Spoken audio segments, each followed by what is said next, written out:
I just wanted to take a few minutes and talk to you about labeling.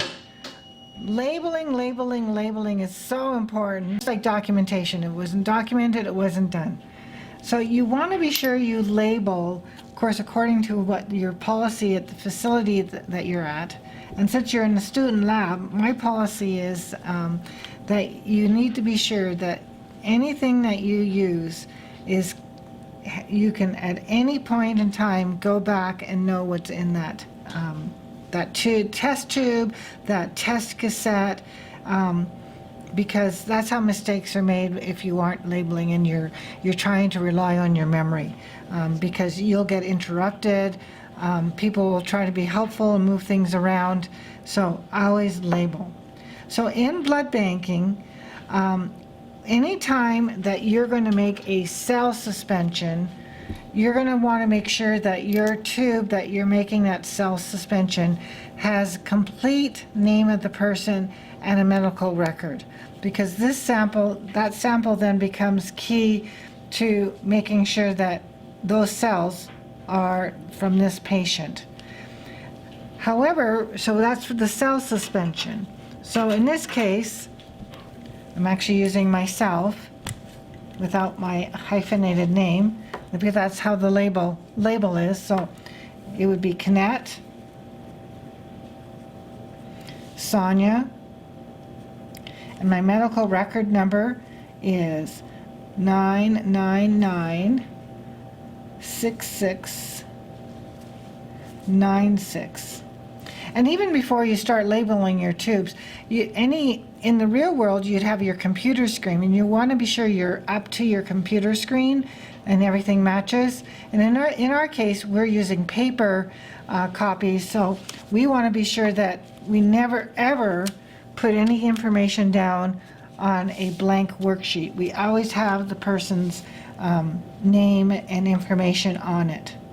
So for blood banking, we're making a cell suspension. We need to have a properly, fully labeled tube, so there's no doubt on what who we're dealing with. So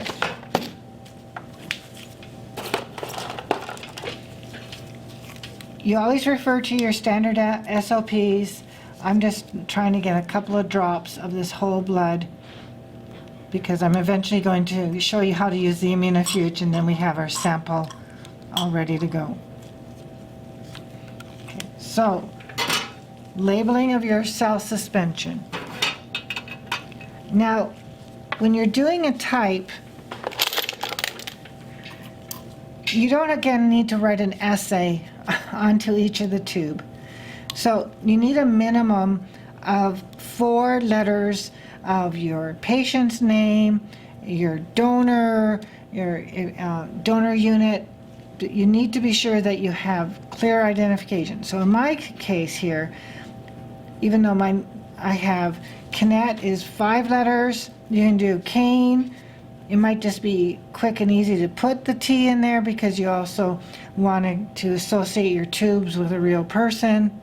And then in the case of the type-in screen, when I'm using anti-A, I'm just going to put a large letter A up there. And so it's clear what reagent I'm going to put in and the name of the patient I'm working on. And in the tube method, we want to be sure we keep everything to the higher end of the tube, because where we're going to do our rocking and rolling, where we're visualizing the agglutination or no agglutination, is down here. And so you don't want to have any of your marker cluttering up your view of your reactions. So that would be then A with the Canette, and then Canette, and then the capital B for your anti-B. And I just take your tubes right away from your box of tubes, and just let your label as you go. You don't have to load up your rack full of tubes. So I have the patient's name, and in that case it's Canette. And now I'm going to do my anti-D, so I have a big D. So I have Canette. And then my D control, so I put DC. And then I'm doing the reverse. I'm putting the patient's last name, and I'm doing, and because the reverse is using A1 cells, I'm just using little a and the 1, and then connect, and little b for the reverse. So taking a look at this, and we'll make sure there's a picture that you can clearly see.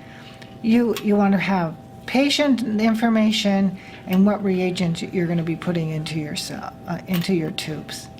Always label. Now, if we were doing a screen, an antibody screen, then we would have 3 more tubes.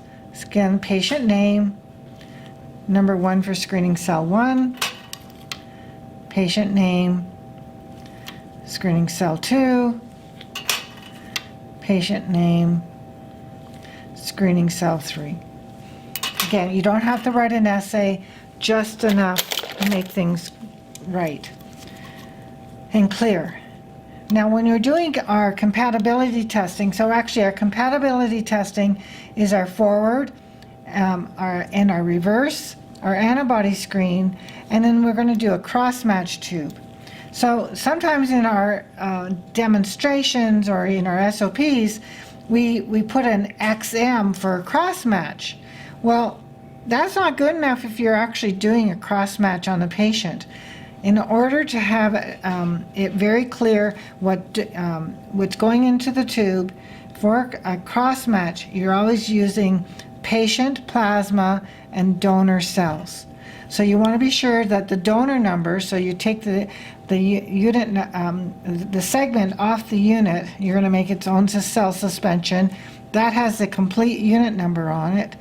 And so you're going to take at least 4 numbers off of that unit, the last 4 typically, and you're going to put them on here. And then if you were cross-matching me, this patient, the Canet, you would then put at least Kane. And again, I've been putting the T on it because it's a full last name, which isn't very much more ink. So cross-match tube always has the donor number on it and the patient's name on it. Because even though in student lab I may only have you do 1 unit, in the real world you may be doing 2, 4, 10 units, and it's very important that you keep track on what the donor number is for each of the tubes that you're working with. When you arrange your work in your rack, it's always only 1 patient per rack.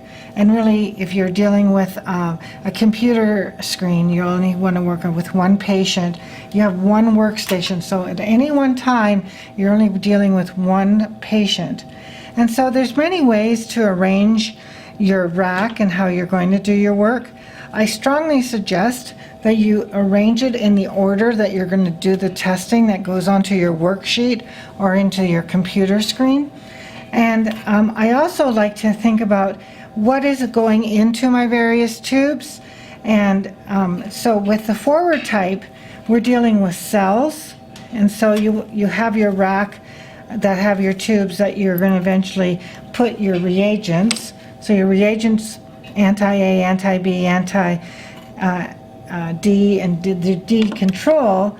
And then you'd be adding your cell suspension to each. And then your other tests, which needs your patient plasma, you're going to have in a separate row. So that would be your reverse typing, your antibody screen, and your cross-match tubes. So it just, you're going to figure out what works for you, but be consistent and put it in order like your worksheet. Also, when you're about to load up your analyzer, your immunofuge, it's nice to stay organized. So my first tube that I was going to read and record, I put in slot number 1, and so and then the second tube in slot number 2. The big thing with using this is that it needs to be balanced. So let's go and take a look at how to use this analyzer.